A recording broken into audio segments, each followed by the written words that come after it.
So today in the Expert Talk series, I'm very much excited to present one more expert in front of you. You know very well that Submastery has started this new initiative in which we are bringing the experts. इसमें हम experts लेके आ रहे हैं. Those who were at the leadership position or those who worked with the big companies, good companies, and they can share their learnings with you. So आज जो है, I'm so excited to present this expert before you, and he has 20 years of experience in the field of human resource, and he has worked in the multiple different type of companies. He has worked for BPOs, he has worked for the pharmaceuticals and the manufacturing organization, and at the same time he has headed the worldwide projects on the human resource and the engineering.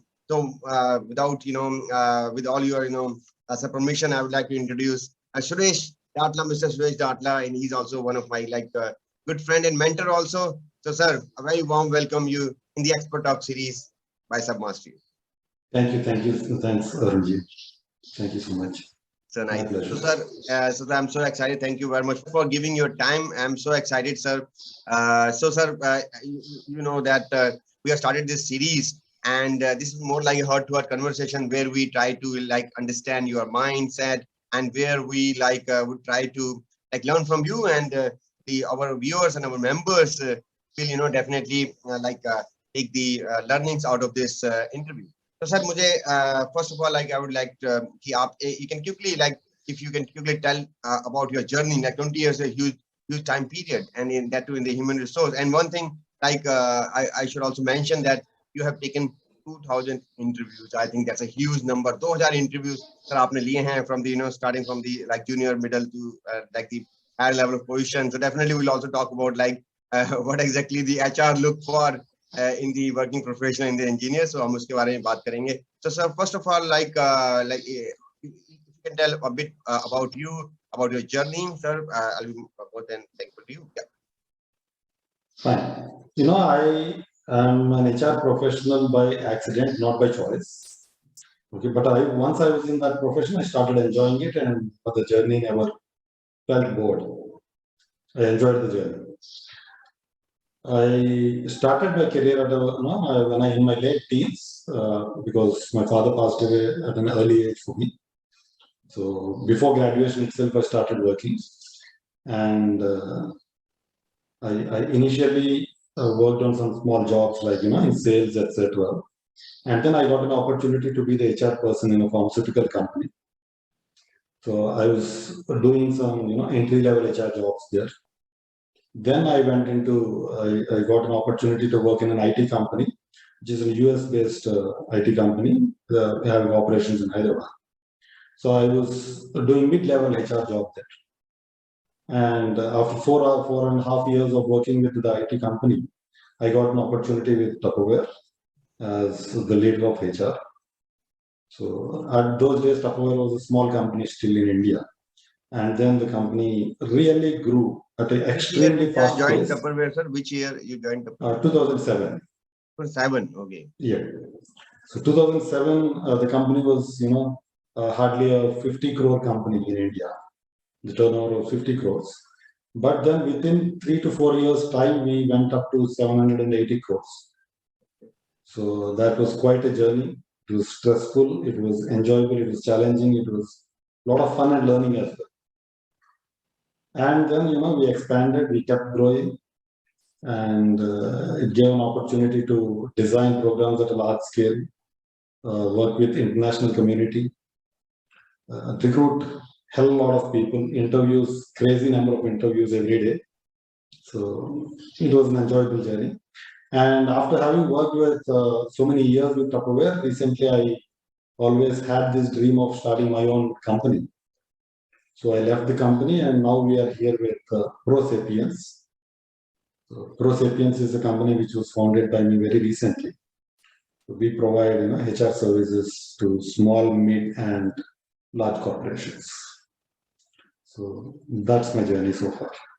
That's really good, sir. And that's really, I hope you have seen so many ups and downs. You said that you started at a very young age, and before you did your graduation, you were that the other day you were telling that you did some odd jobs. And I also remember, sir, when I was doing my engineering, like I always had this thing in mind that I had to do something on my own and I have to earn some money. Like, and I was also teaching tuitions to smaller kids, and in between I also, in my prepared in my leaves, like whenever I get time, like in between I also took the odd jobs of doing data entry kind of jobs so that I can earn something. So for me it was not out of compulsion but out of the a need that I have to like earn and I have to support my family, because we were from middle class family, and I can understand that because we like there were a lot of responsibilities on you. So I would like to ask that one question, like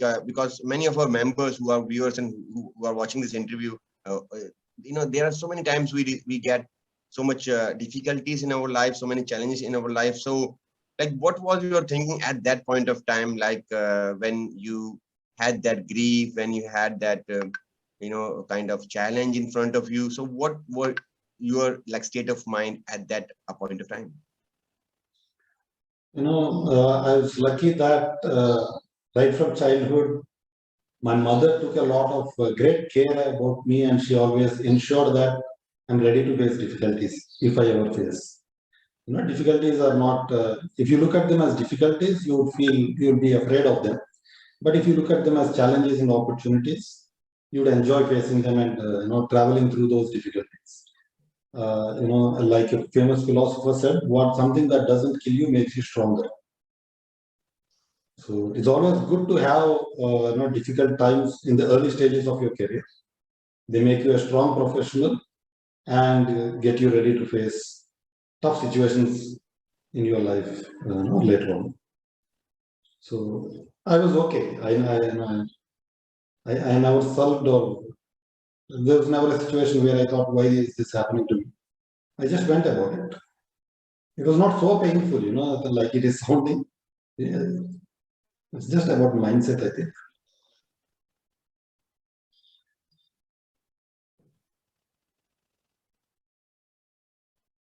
Yeah, we can repeat, sir. In between, I lost connection. Okay.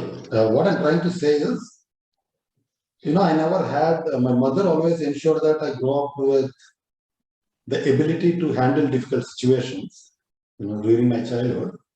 So when later on, in my late teens or the mid-teens, I started facing these difficult situations in life, I was well prepared by my mother and my grandmother, I would say. So I never had self-pity or sorrow or something. I enjoyed facing those problems. I traveled through those problems. And like I said, some famous philosopher said, something that doesn't kill you makes you stronger. Okay. So I think that has made me stronger and tougher. I enjoyed it. Yes, and I think there are like two ways of looking at any issue or problems, because one way, like we can raise the question, we can say to God, like, why did this happen to me? ऐसा मेरे साथ क्यों हुआ? And God is not fair with me. Like we can raise this question, and actually when we say this question, or when we reply this, when you say this, we get into a negative spiral of thought. So, but when you like as you said rightly, that something which does not kill you make you stronger. So if you look at other angle, like it's a learning, and it's you who can actually solve that problem, and you can take up that as a challenge. So I think your attitude like this was there in from the beginning, from your childhood, and I think that is something which has made you strong. And as you said rightly, yes, this also helped you in your career when you were at leadership position. So I appreciate that. So, In sir, I fact, want to, yeah. in fact, those situations prepare, it really helped me in my career, because whenever there were crisis situations in the company or in the organization, I was, after having gone through some crisis in the personal level, that experience had helped me to handle these crises well and establish myself as a better leader in the company. So I think they actually helped me, frankly. Right. In the beginning, that we were talking other day, and I want to bring up this point. I know why, because this point will be helpful for many who might be going through this like stage, and who might have to do odd jobs. They may think that we don't have any future, like what will we do in our career, हमारा कोई future नहीं है कि हम क्या करेंगे career में. And I remember like that day you told me when we were talking of the interview, and I was talking to you, told that you had to like do odd stuff and odd jobs. So what were those like odd jobs like? If you can throw some light. Yeah, for example, I was selling credit cards. Those days, credit cards were new before I started my career in HR. In 2000, you're So, talking about somewhere in 2000, early 2000. slightly before 2000. Okay, Slightly 1998, 99. Yes, yes, yes. So I used to go to government offices and private offices, try to convince people about credit cards, try to educate them. Okay, and so that was one experience. And other small jobs, I worked in a stores of a manufacturing company at a very small level. So I had to do some manual work sometimes. So I think these were some of the experiences, but I never look at them with self-pity or something. There's no need to brag about the difficult situations that we faced. We just have to learn from them. Actually, it makes you like, I can say that when you like were selling like credit cards, I know that some people, those who even had to do this kind of jobs, sometimes they think that this is our future, and why, as you said, like we needed to ask this question, why me and why I have to do this. But then you see, like you are like a live example that you had that goal, you had that vision in your mind that I have to do things in a better way, and moreover, like doing small jobs, definitely, like every job has its own challenges. So what I can say that it also teach you to handle rejection, because like now, like we are Yes. into like business, and we are in this education and training industry. So we know that even in this is my second startup. In the first startup, we had to go like company to company. Even we didn't have money, to bear the taxi charges, because Correct. for the bootstrap. So we had to go from company to company. Some HR professional met us, and some didn't even refuse to met us, and some, it was really a challenging time, but we never lost hope.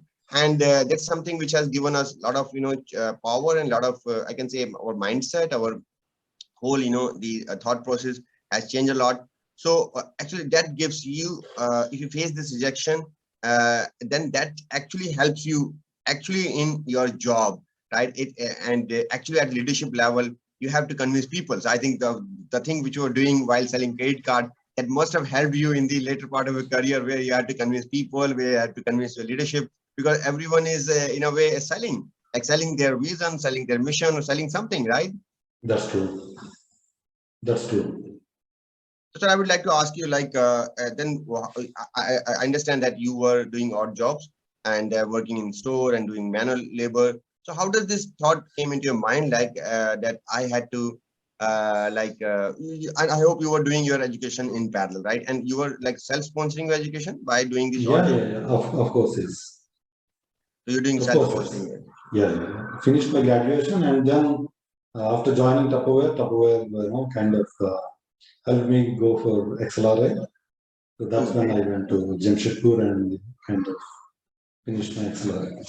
I understand. Thanks to the company Yes, I and understand. thanks to So, my bosses. so sir, let's take that time, like how did this thought process came into your mind that I want to get into like human resource, like I want to get into, because you were doing odd jobs, and I don't think that many people will have this thought process, like, okay, today I'm selling credit cards, today I'm working in store, that or as you said that in the beginning that it was by accident. So can you tell a bit that phase, like when you were Yeah, yeah, thinking, yeah. and how did you decide I want to get into this HR or human resource? No, what actually happened is like I mentioned, I got into, I would say, more of administration in the pharmaceutical company. And then I wanted to go for a job change because I was not enjoying the work there, and it was a very small company. So I went to a BPO company for a BPO job, not for an HR job. And they gave me an opportunity. There, the qualification was you have to you have to have a typing speed at a particular level. So I failed that test. Okay, but they liked me. So they said, you prepare and come back for the test, and we'll give you another opportunity to have a go. So I went, I got trained in typing, and again I came back and failed. So I failed like that for 2 or 3 times. They kept giving me opportunities. Finally, they gave up on me.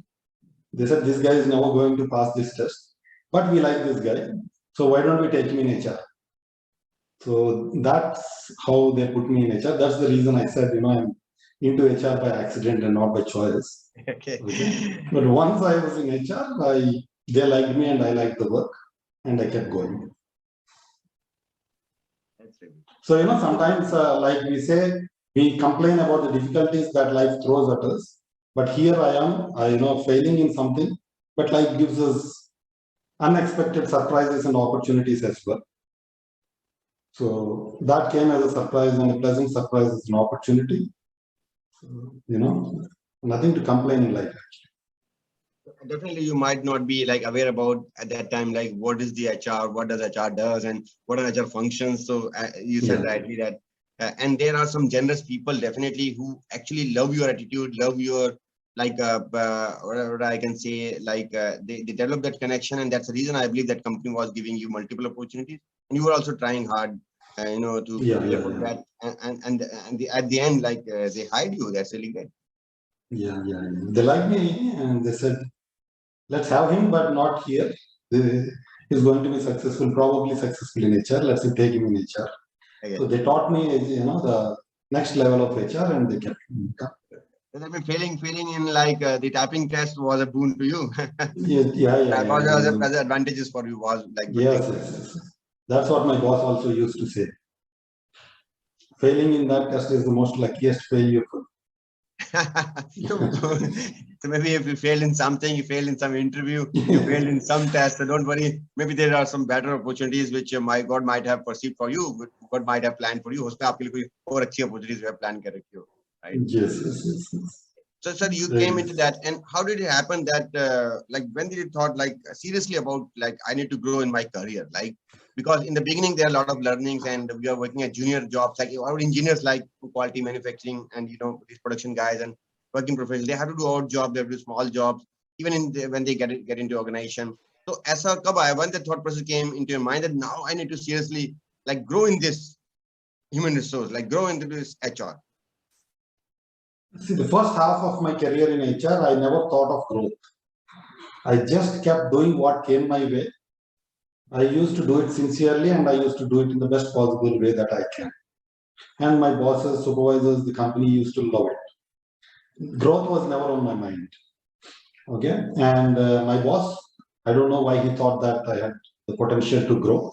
So he kept encouraging me, and he kind of instilled the dream of growing into a big role in me. And in the second half of my career, I had this desire to grow. So then, I went for further education and kept doing new things. And, I guess I did them decently well. And hence the company kept, promoting me and giving me additional responsibilities. And that's how it happened. The summary of what I'm trying to say is I kept enjoying the work rather than thinking of growth and going back to my company and saying, when are you going to grow? So as you do your work well, people will notice and they will always help. That's what I have learned. Like I think this is very, very important. You have to do your work and you have to increase your competence. So like you said that you also went to XLRI, which is a very renowned like institute for I can say I'm kind of Makkah for the HR professionals and HR professionals in India. In India, basically. Okay. So so you what was like a change like you observed? Like we hear a lot like about the good colleges. So what was the like before and after, like you can see when you did this XLRI, when you passed out of that, when you did that education? When I passed out of that, I kind of, it helped me get the theoretical basis of what I'm trying to do, the science behind what I was already doing practically. The science behind that, that's number one. Number two, it gave me wider exposure because there are many people like me who came and they became my classmates. And, that was kind of a window to the outside HR world.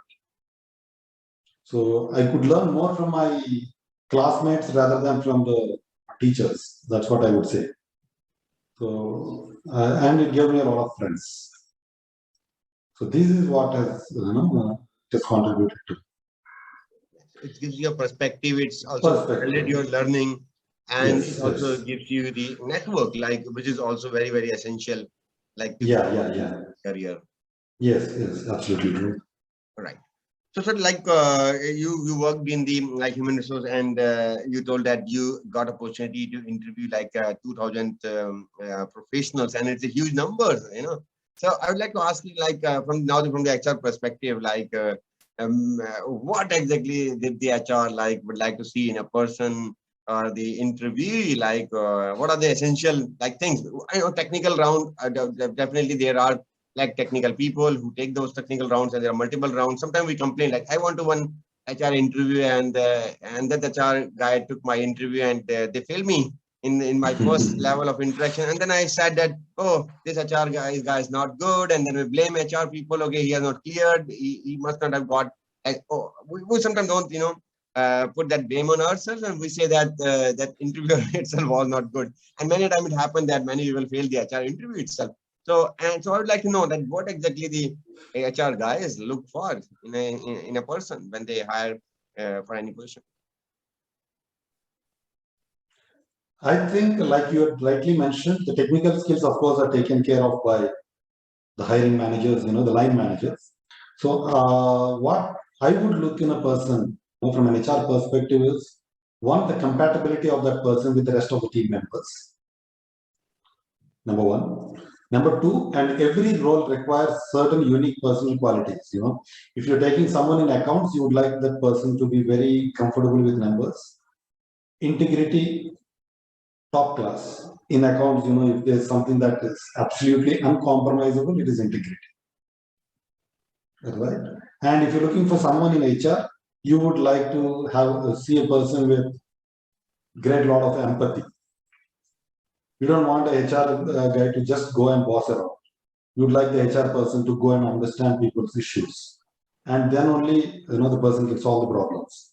If the person is just going to be a authoritative person, there's no point in being in HR. And, for some other role, the personal qualities that are required would be different. Having said that, so we would look for, the specific personality traits that are required to be successful in that particular role. Number one. Number two, there are some universal traits which are required to be successful in any role.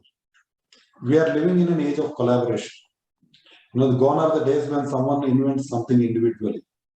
There is no one scientist who invents something these days. It's all done by a group of people.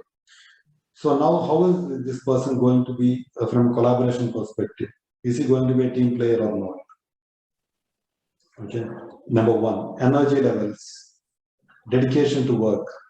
So these are some of the things that are required for success in any role. Initiative. So, I think these are the things that we look for. Okay. And one question which always puzzled me, I understand technical guys like who take the technical interviews by asking like 4 to 5 questions regarding the technical domain, like molding or plating or the assembly or the die casting or whatever it is, like even in software, like they can judge, or coding, like they can judge the technical capabilities. But I wonder, like, how does it happen? Like people like you are like who can read our mind, who can read the mind of working professional just by asking few questions, like you'll be able to judge our compatibility or team building skills. How does this happen? Like, and how difficult it is? Of course, with experience, that will come. But what do you think about this? Like, is it possible? Like, or what's the like judgment can be wrong, or how exactly? What I'm trying to ask is like people should prepare so that they can easily clear the HR round. I think in any interview, the interviewer would be listening keenly and observing your body language. Body language, yeah. Body language, number one. Number two, the story that you are narrating about yourself. HR interview is all about listening to the story of the person who's sharing his story. Story of life, story of his previous career, the journey so far. And now, from the story, if I give you a story, if I take 5 people and give a story, each person highlights a different thing from that story. And the thing that attracted that person tells a lot about his personality and his focus areas. So similarly, if there is a candidate who's coming and explaining his life story, the way he is explaining, what he is taking pride in, what is he trying to highlight, what is he trying to hide. These are the things that tell you about that person. Okay. So if a person is going to face an HR round, I think number one, be transparent. Everyone has failures. You don't need to try, hide your failures so much and exaggerate your successes so much. There are many people who exaggerate their successes so much, and there you understand that it's a fake personality. If someone is saying I never failed, that means that person is not going to accept his or her mistakes. Right? So it's always better to be honest, transparent, and tell your story in such a way that the opposite person would like to hear, and in an authentic manner. So that's what is important. I think if these things you are able to do, most of us are, I believe, good people, okay, with reasonably good intentions. So unless you're trying to be a fake personality in front of someone to impress them artificially, you would come out as a naturally good person, and you have better chances of impressing the interviewer rather than by trying to fake things. Most interviews, the interviewees are rejected because the interviewer does not believe what the guy is saying, the guy or the girl is saying. So if you come across as an honest person, obviously they're going to understand your failures, understand your successes, and then make an honest opinion about yourself. If they think you're faking something, they're going to be afraid to have you around in the company, and they're going to reject you. That's what I believe.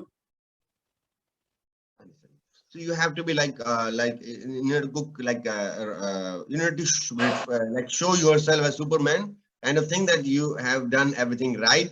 There must be like few failures you might not have been able to do. Like if they ask you achievement, definitely tell about that. If they ask you a failure, then people are very smart. They say I get angry very much fast if people don't do their work. So they try to project their failure as something which is a kind of strength, right? Yeah. So I think the very boring answer is I trust people too much. I trust people too much. So that's the most boring answer people give in an HR interview. When asked about weaknesses. Yeah, I trust people very easily. And they will not tell you. They think that if you tell their weakness, that will be taken as something negative. But I believe that definitely you need not to be like. It depends. Like to my point of view, you may or may not be super honest. But if you hide something, like definitely that is something like which will be caught. Like because nowadays many companies have this psychometric test, and they are also undergoing this advanced level of using these tools, and that will be reflected in your personality. Because I went to SSB interview, I don't know if you are aware about SSB selection boards, and they have like 1 day, and then they have 5-7 days of kind of 5 days of interview. And in the initial days only, they will judge, and they will take so many tests, and they will get to know about your personality. You can't hide your personality. It's very difficult to hide your personality. So as you said rightly, yes, you have to be like honest with your like weak areas, but definitely like you have to tell them that you are doing something, you are trying to overcome them, and you are making progress. I think that's more important. That that's you are making progress, and you are putting efforts. That's more important. That's true. I'm not saying that one should exaggerate or put all their failures on the plate. Yeah. At least don't say that you're perfect. No one will believe you. That's right. So that's right. So sir, I think that's really appropriate. And thanks, for throwing this light on this important topic. So now I would like to move further, and would like to talk about the challenges which people face in the leadership role. Many people want to be like head of the department. Like there are many viewers who are watching this interview. Somebody want to be a quality head, somebody want to become a production head or HR head. They want to become head. They want to become head of the department, and also want to get into a leadership role. So sir, I understand that yes, it's a desired like thought process that they want to lead team, they want to lead people. But if I ask you like what are those challenges, right? And how people should prepare, like even now today they may not be in a leadership role, or they may not have that kind of autonomy. and they may be leader in their own restricted area. Like somebody might be only responsible for customer complaint. Somebody might only be responsible for manufacturing quality. Somebody only might be responsible for certain area.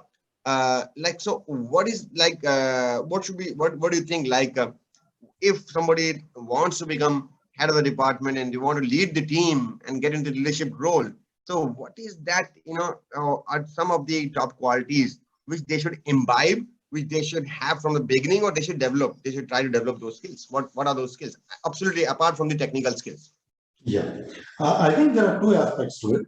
One is, I think one should be ambitious. Yes, Yeah. one should really be ambitious, have high ambitions, no doubt about it. Not being ambitious never helps you. Okay. Now, having the ambition and then just having the ambition is not going to help. You should deserve something before you get it. So if you want to get into a leadership role, first become a leader. Display leadership qualities. Get the confidence, earn the confidence of the people who are going to elevate into those roles. For that, don't go and beg anyone or demand anyone. Just learn how to be a leader. Just be natural in it. Learn the supervisory skills, and more importantly, be empathetic. I don't think any leader is successful without being empathetic. So learn empathy, understand the other people, learn emotional intelligence. Various studies tell us that emotional intelligence is the number one quality required for a leader. So become emotionally intelligent. For that, you need to practice, you need to study yourself and the people around you. And then, of course, do the technical learning, go through that learning curve, and then it will come automatically. Once you think you are there, you could go to your supervisors and discuss about what else you need to learn to earn that role, rather than going and asking and requesting. There are many people who go to the HR department and their supervisors and beg for the role or demand even when they're not yet ready. So that is never going to help. People are always observing you. In any organization, organizations need talent. Organizations need people to grow if their organization itself has to grow. So if you deserve it, things sooner or later it will happen. So first focus on learning and becoming a deserving person for the role, for the leadership role. And once you are a leader, never forget your roots. Never forget empathy. Otherwise, you are not going to be successful in your leadership role for long. Getting into a role is never going to be the end goal. Being successful in the leadership role is what is important, right? So in order to be successful, if you beg and demand, you may still get into a leadership role, but you're not going to be successful. That's going to be very painful. Okay. So first become that person who's going to be successful, and then success will naturally come to you. I got it. I think that's really wonderful of you. And one thing you talked about, like you need to understand you need to learn, right? So here, like I would like to ask you one question, because many times what we have seen, not in the manufacturing setup, but it is happening in many other industry. But especially you have worked in a manufacturing for so long time, like I believe 13 to 14 years in the manufacturing sector, right? That's And my whole career was like majority of time, like I can say, is into manufacturing, automotive. So what I have seen that the senior, like your head of the department, I did many of them, I can say 90-95% of them, they have this fear. They do not actually want these young working professional engineers to grow, because they might have their own fear. Like they might be fearing that if we teach these young people, they will take our job and they might not be competent, or they are there for so long time. So what do you see, like how difficult then it become? Definitely from HR perspective, that you will have your training calendar, you will have this training, kind of stuff and coaching kind of schedule. But if you see practically, they works, but in practically, if you see that a lot of things we can learn from our bosses, from our seniors, but if they are not nice, and if they play politics, and if they play office politics, and if they do not allow their young engineers or young professionals to grow, then how does these people will learn. Like, so what's your like perspective around this, and if this kind of dirty politics being played by the bosses, where they do not allow these young professionals to grow and show their talent to top management? Yeah. Firstly, we should be sure in understanding whether that is a reality or that's just our perception. Whether the boss is really like that, or whether that's our perception of the culture and the boss. First, check the reality. If it's just a perception, correct your perception. Not all people are like that. But if you are very sure that that is the kind of person you're working for, or that's the kind of organization you're working in, do not stay in that company. Just How do you like test? How do you like distinguish perception among reality? Because much time we believe that what we believe is right, and many people think like that. Whatever we believe, whatever I think is right. So how do you like differentiate? Is it a perception or is it a reality? The company is like that or boss is like that only? Is your supervisor really facilitating your learning or not? A good supervisor always facilitates learning. They don't make promises about your growth. Okay, and the people who are insecure just make empty promises. They do not actually facilitate your growth. Are they hiding information or are they being transparent? An insecure person will never be transparent. Only a confident person can put everything on the, in the open. So one, is your boss hiding information? Number two, is he or she facilitating your learning or stopping your learning? Based on these two things, I think you can make an opinion. It's not just about, whether your boss is promoting you or not. That's not the point. Many people get carried away by that. It's more about, are you actually in reality learning or not? Is your competence getting better and better with time? That is what is most important. And is your boss playing a role in your learning? If your boss is not playing a role in learning, is he or she is not encouraging you to learn, then that means the person is not genuinely interested in your growth. I got it. And I think I appreciate if boss is hiding some information and is not like facilitating the learning, it does not necessarily mean जरूर नहीं कि वो आपको promotion दिए जा रहा है और कई बार उसके हाथ में भी नहीं होता. Sometimes the promotion and all that stuff depends on the company growth, company culture, company policies. So all the time it might not be in his or her hand. I understand That's that. true. And if let's take this topic further, and I would like to ask you, because many times you must have faced this kind of complaints from young professionals wherein they complain about their boss, and much time what difficult, right? It's really very, very difficult, because sometimes the people say our boss is not good, they are playing politics. Then how do they approach, like if they decided and if they knew that yes, the boss is doing this intentionally, then how exactly they should approach to HR? Definitely they can go to plant head and senior management, but the first thing which is advised to them, talk to HR. So like how did they how they should approach HR, and what exactly they should say? Because many times you must have heard, and sometimes they fear that यार मैं ऐसे बोलूंगा boss के बारे में, maybe HR may take me negative, may not take it positive in a positive way. HR may think that I'm a negative person, or it might happen that he will tell to boss, and then in a straight away the kind of fight which is there, the cold war which is happening, will become hot war, and it will come up in the public. So how exactly you understand thought process of that guy जो कि बात करना चाहता है, he want to talk to HR, then how exactly he should approach you like HR, and how exactly how he should like state his feelings and state his problems. And you must have gone through this multiple times, and I know it's not very easy job. That's true. Again, here, like, I mentioned earlier, the HR person who had spent a reasonable amount of time in the company knows who is who and the kind of personality that your bosses have. Because you're not the only channel of information to him. He is interacting himself with that person.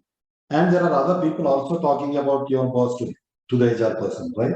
So the HR person already has an understanding about your boss and what's going on. If he or she is good at their job, they would already know a little bit. And then if you are going and complaining, like I said, check whether your complaint is just your perception or it is a reality. Many times what also happens is people come to us with complaints. And for example, they think that their boss is responsible for their growth. No, their boss is just a facilitator of their growth. You are responsible for your growth. Your boss is not responsible for your growth. He just needs to facilitate or allow you to grow, or allow you to learn, or facilitate learn. But many people come and they don't take responsibility for themselves. They expect their boss to take that responsibility. Boss has 100 things on his mind. He has a lot of things to worry. So first check yourself whether the thing that you're going with to the HR person, is it genuine? Is it meaningful or not? If after checking this first filter, if you are very confident, then you can go and talk to HR. The HR person will obviously understand because he knows what's going on and what is happening. Right? And then still your problem doesn't get resolved, then go to the next level. Don't be afraid. There's no point in being afraid and spending your life or spending your years under a boss who's vicious.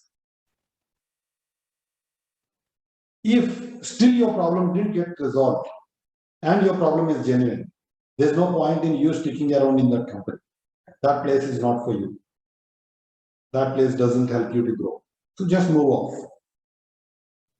That's correct. That's correct. If your boss, if your HR is not listening, boss is like Not like that, listening. and your plant head, your top management, they don't appreciate your thought process. That they are not ready to help. So definitely, then that's the last resort. Like as you said Yes. rightly, then there are so many good companies who might be waiting for you, and all companies. Yeah. You must find some good company who will pay you That's for true. what you deserve, who will respect you, who will appreciate you. So there's no point seeking that company. But of course, it's not at the first attempt. ये नहीं कि शुरू में ही घबरा गए या फिर परेशान हो गए. But definitely you have to, once you have tried your all methods, like आपने Yes, जब yes, पूरा yes. try कर लिया है. Don't just get carried away with what your colleagues are saying. Many times we see that there's a group negativity. Yeah. Okay, don't fall prey to group negativity or exaggerated complaints about your boss and so on and so forth. First, be clear, sure that your perception is right. Then, if it's not getting resolved, just move away. There's no point in being unhappy and suffering in a wrong company. Some people like they keep on doing like 5, 10, 15, 20 years. There's nothing wrong. कोई बुरी बात नहीं है. You can work 20, 25 years, 30 years. You can take retirement from same company. But if you are learning, if you are growing, if you are getting that self-respect, appreciation, definitely like you can continue in that company. So sir, I think that you have rightly talked about the solution, and definitely this will help will be helpful for all our viewers, all our members. So now, sir, I would like to talk about one very important point, which is about learning, which is about training. You have been into this like HR, and the main key component, other than grievance handling and admin and the compliance and relationship, there are a lot of stuff which HR has to do. And one like important, I can say the kind of parameters or the key result area is organization development and people development, talent management, talent development. So training part, let's talk about this. So, like, what do you think about like the way the training and the are conducted in the organization? Like, because many times, like I was in QMS, like quality management system throughout my career, and I know much time like QMS is more like in some companies, smaller companies, even in big companies, they just see the training activities as a like one of the. I'm not talking about all HR or all companies, but then this is true for so many where they just see this as a tick mark kind of activity. Okay, we have tick mark, yes, training plan, training budget, training done, yes. But actually, like, what do you think? Like, is it done right way, or do you think that without project, without assignments, that's not appropriate? I know that when I did like projects in your organization, you said that I'm not going to do this in a 1 day or 2 days, and we took almost 6 months, and we like did multiple intervention, multiple trainings with projects, with assignments, and that actually gave me kind of satisfaction, sir. I want to say this in this public forum because we are doing this, and this is like broadcasted. Will be on our YouTube channel or the social media. That like the way you did. Like personally, I can say that I haven't seen any HR professional. This is just not to praise you, but that's a reality. Because many times HR professionals used to say like, okay, let's do this half day, 1 day of training. Why? Because that was planned in our training calendar. So यहाँ training calendar plan किया, tick mark हो जाएगी, but what the people have learned, have they done any project assignment, did they get any assistance after training? They're not bothered about that. So what do you think about this training kind of way it is going, where people complain there is no ROI, there is no return on investment of the training which we are doing, and there are no project assignment activities. It's more like a formality kind of thing which is happening in the industry. Yeah, I think like with everything else, even in training, there are people who are genuinely committed to developing good training programs and really developing people and their competences. And there are people who do not take them seriously; they're just doing it for formality's sake. But irrespective of the way it is done by the HR people or by the company, as an individual, it is an opportunity for you to learn, because the trainer is going to come and teach something and go. The trainer is not going to come and just chit chat with you and go. So if you are committed to training as a learner, irrespective of others' attitude and approach, you are always going to be able to learn. So rather than complaining about HR not being committed or others not being committed, whatever comes your way, make sure that you get the best out of it. So if a trainer is coming, the trainer is obviously done some research on something, is going to talk about something, is going to tell a few new things. Learn one new thing from a training program and ensure that you implement. Okay. And if the programs are being done genuinely well, that's definitely good, and that's the best thing that can happen. Obviously, there also you can give your best. But irrespective of others' attitude, what I'm trying to say is, as a learner, if you are committed to your learning, no one can stop you from learning and growing. That's right. You're 100% right. That trainer is coming, and the trainer is definitely trainer has good intention, is committed, Yes. and it depends like what it depends on your company budget and all that stuff. And if even if trainer is coming for half day or one day, definitely if you are serious, you are going to learn something from him. And That's true. one thing like which is like pain me a lot, and that's the reason why we like focus more on the online training and workshop, because we can decide our own like curriculum, and we can have long term program with the project with some activities assignments. So why it is so that HR or companies, I'm using HR word, I know that I'm using this a lot, but then sometimes it's an easy target for people to blame. The HR is not doing this, HR is not doing that, or they are not doing it rightly. But I know you also have budget constraints. So why does it happen that they don't go with the projects based training? And why it is so that they most of the time, like 99% time, like UT training is a half day, one day activity. Of course, like you know very well that half day, one day are good format, but then they are not effective format, because if you don't do that with some projects or activities, there's no hand holding after training has been done. So why does it happen? I know you have done that, right? I have done that for your organization. We did this 10x of the investment, we got that investment back. So why it is so that the human resource people and the management, most of the companies, they are interested in just half day, one day kind of thing, and they are not interested in multiple intervention? I think, frankly, I don't believe that budgetary constraints are very important in learning. Budgetary constraints, learning knowledge actually are free of cost. Honestly, these days, at least now, right? That's not a problem. I think the real issue is lack of commitment.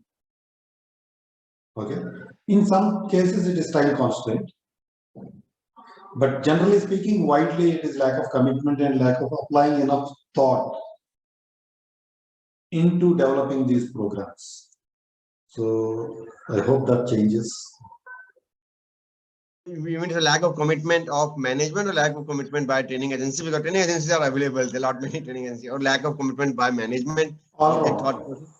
All wrong. Because if an HR person is calling you as a trainer to their company and he himself is not committed, the people who are sitting there to learn are not committed. They are coming there to kind of like a picnic. Then obviously the trainer is not going to be motivated enough to give his or her best. Right. So I wouldn't blame one single person in this. It's a systemic thing, all-round thing. But at least one person in the entire system being absolutely committed can change the whole thing. Right? So I think it's just lack of commitment and lack of belief in training in many cases. Absolutely, you're 100%. And you said one person who's committed, and like I know very well that you were always like worried and were very much conscious about this. What kind of investment we are putting in, what kind of result we are getting, and for that we need to, for companies, we need to follow the correct methodology of training, and Yes, then management also need to support that. And sometimes it might not be immediate return. Sometimes the return might take a bit more time, and you have that's to be true. very keep on conscious about that. And it's not that we did 1 day or 2 days of training and then we say to engineers that you have to do this Kaizen or improvement without, because they're not getting that hand holding after training support. That's not Yeah, there. yes. I think mostly, the thing about training is just listening to something and going back is never going to help. Knowing is not enough. You should apply. And willing is not enough. You should do it. There's a famous quote by Bruce Lee. Yeah. So that Knowing applies is to not training enough. a lot. You should apply. You should apply. Willing is not enough. You should actually do. Willing is not only enough. You should do. Yeah. Yes. So, that applies a lot to training. Because just sitting in a room and listening to something is never going to help. Going back and practicing converts that into a competence or a skill. Absolutely. Yes. I think I have also found that I did around like a 700 plus live classroom training program, and I also did like 500 plus programs. And our trainers, like experts, like if I can all together combine, it will be around 2000 plus program we have conducted. And but there's a lot of difference I saw, like when in the companies, let's say 20 people are sitting in front of me, and out of which only 2 are committed and 18 are not committed, and then but here when you talk about this online format in which we like Submastery is presently operating, like all the 20, they have paid money from their own pocket. So that's the reason, like they are pretty much serious, sincere, and want to learn. And then combined with the activities, assignments, combined with the hand holding, after training support community, which actually gives us the huge result. So I have 100 plus stories, like Submastery has 100 plus stories where people got actual benefit. And sadly, I didn't have any story when I was doing this offline training. Okay, because I think the main difference in these two segments is that in companies, when you went for live trainings, people were sent to training, they were nominated to training. Absolutely. Whereas here people are coming for training by themselves. So a person, it's just the difference in approach. It's not about money also. It's more about the person himself is willing to learn, wanting to learn and coming to you. There people have been facilitated with a training. So, if we want to get into leadership roles, there's only one leader for 100 people or 50 people, right? So those 2 people who are sincerely listening, even when they were nominated, are the 2 people who are going to become leaders. Yeah. So here, if 20 people are coming to you by themselves and seriously learning, these 20 people have a higher chance of growing into leadership things. That's right. I think that's right, and that's the reason why we are so passionate about Submastery vision, Submastery community. So I think let's take this interview further. I'm really enjoying this, and thanks very much for opening up and sharing your insights about the HR, about your life, early life, and about the struggles. I think this is something which is going to motivate a lot of person, because otherwise people don't used to hear these kind of stories. So now I would like to move further and ask you this. You talked about this. One important skill which you talk about is to learn, and that's a training. Like, so much time in companies, let's say you worked in MNC company had huge budget for training, and of course in pandemic time definitely they are also doing less of the trainings, and there are other ways, like it's not only training, there could be coaching and a lot many other way which is also equally responsible for the people growth. So what do you think, like there are companies who don't have the budget, and especially if I talk about smaller companies, they don't have any budget of training, they're not investing anything in their people. Like, what do you want to say to those people? I say this one thing, like people invest in their career, they have degree, and then the degree actually makes them eligible for certain job, but it's the skill set which actually they require if they really want to grow in their career. So it's like degree versus skill, so which is important. Of course, degree is required, but then it's a skill set which will actually help you grow. So what's your point nowadays? We see not many people, IT, it is there, like manufacturing, automotive, it is coming up. where people are spending money from their own pocket, even irrespective company HR or company management, they are spending the money or on them or not, they are spending. So what do you see this trend? What do you think about this trend? And what do you think, like, whose responsibility it is? Because many times I say people sit in appraisal. When they sit in appraisal, they say that they complain in appraisal and to their boss, to HR, sir, in last 3 years, you have not spent any money on us for training. Certainly last 5 years, you have not spent any money on us on training. And then I say, who are at loss? If your boss or your company has not spent like in last 3 years any money on training and you have not undergone any training, who is at loss? It's not company, it's you have lost. You have actually, you are actually behind your career. You will actually get behind your career, and it's you who has to face the like trouble. So what do you think about this perspective, wherein and how important it is for a people to learn or continuously they should invest? Because much time people see even individual, there are some people, not all, but I'll say those who come to some master, definitely they have this winning attitude. But what do you think about them? Like that company will invest versus we are responsible for our training. We can invest on our own. Frankly, sir, I think times have changed now. Today, if you have to learn something, you don't need to invest money. You have to invest time and brain. Okay. I don't think anyone can give an example of something that you cannot learn online. Right. I wanted to learn psychology for a long time. Recently, I was able to download psychology courses from Yale University, free of cost. They were available online. Okay. So, no one needs to spend a lot of money, or no one is responsible to spend money or other resources on learning these days. Everything is available there online at very less cost. Sorry, at very less cost, or sometimes free of cost. So it's just the zeal to learn that is important. If you have that, no one is stopping you to learn anything.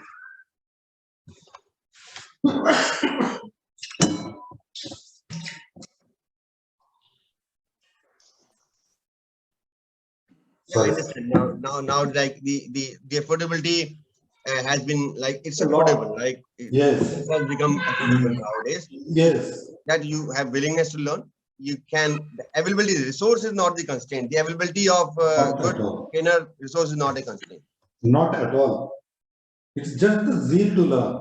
Instead of spending, instead of getting carried away with spending time on Facebook or WhatsApp or something else, spend time on learning. The world's best trainers are available online.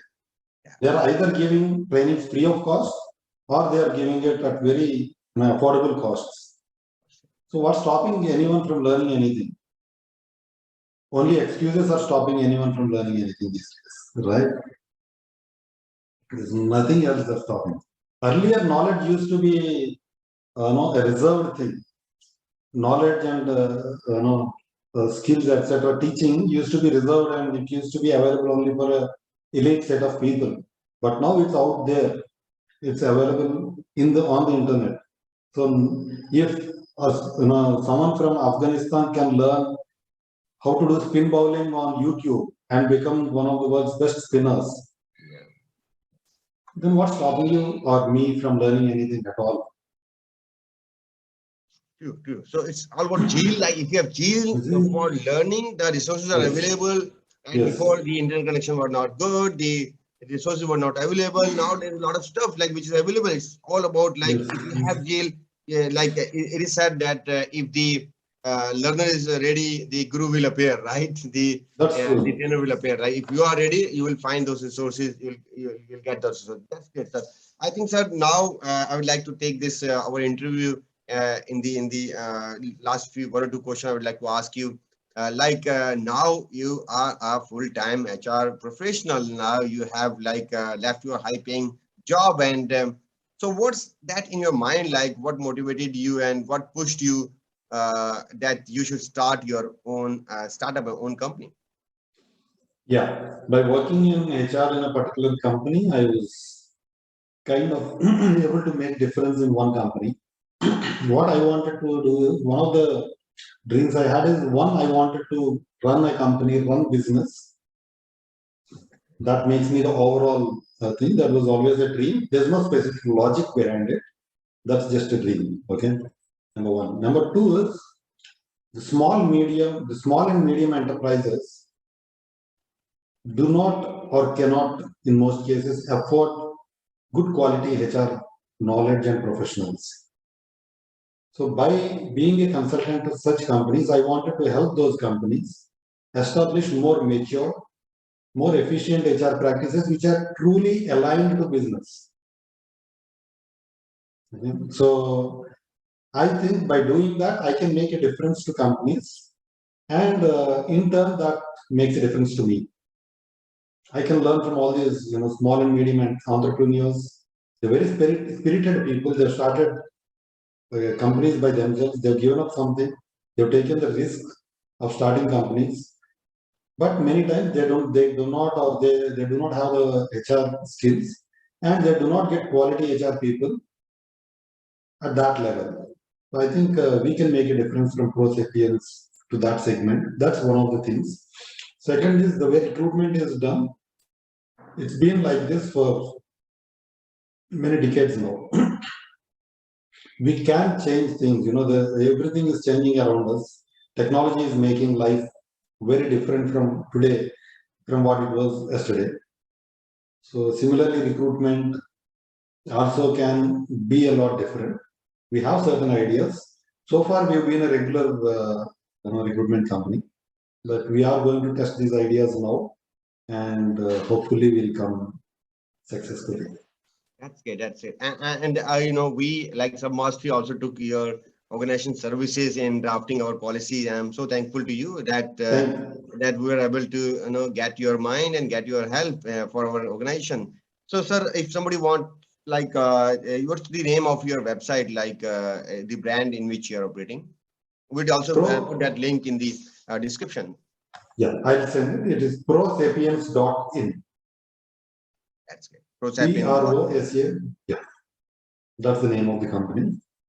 So, yeah, we will also put that in the description. So I think so far this has been a great interview and great insight we got from you. So, sir, last question I'd like to ask you that I know there are so many advice, so many suggestions, and our members, our learners, those who are watching this interview must have got so much of good, nuggets of knowledge. So I will definitely, ask them to comment in this channel, wherever you're watching, in YouTube or Facebook or wherever, and share this with your friends, because, it might be helpful for someone who need this, who might be going through tough phase, who might have faced challenges. So they'll get to know that if they could have been rejected in the human resource HR interview. So do share what's your top learning of this interview. So share in the comment, and we'd definitely love to personally see your comment. And yes, please do share with this your friends, and like our YouTube channel. If you're watching this in YouTube, subscribe to the bell icon so that you can get notified about our next Expert Talk series. So, sir, what's that one advice you would like to give to a young professional who is actually willing to learn, who is actually ambitious to grow? Very simple. Dream big and put in those efforts that are required to realize that big dream. Dedicate yourself to that big dream, and there's nothing like living the dream life. That's right. There's nothing like living your dream and dream big and put all your efforts. Yeah, absolutely. So, sir, thank you very much. Thanks a lot. I'm so grateful to you that you gave this much time. And it's really a wonderful interview. And I'm looking forward to learn more from you. And also, would love to bring you again so that you can also talk to our members. You can also talk to our learners and can share the more, the insight. Thank you very much, and thank you very much, everyone who is watching this interview. Please do comment your learning in the comment and share this with your friends. And thank you very much, sir. Thank you very much for your time. And thank you, sir. Thank you. Thanks a lot, sir. Thank you. Thank you, sir. Thank you so much. Thank you, sir. I think, frankly, I wanted to say that spending time with you, talking to you is always a pleasure for me. Believe me, I really mean it. So this is an opportunity, another opportunity to speak to you. I was very happy to take this opportunity. Okay. Any feedback? Is it okay? I think it's great, sir. It's great, sir. I think we'll take 15 days or so because there's 1 or 2 more interview lined up to release maybe in a month. I'm not worried about that. Yeah, Do we'll you think release the that, answers made sense? Yeah, absolutely, 100%. I think that are great. So something which comes from your heart or your mind will always be great. Okay. Thanks a lot, sir. Thanks for your time. Thanks and take care. Again. हम आगे बात करते हैं. Okay. Thank you. Thank you, sir. Thanks, sir.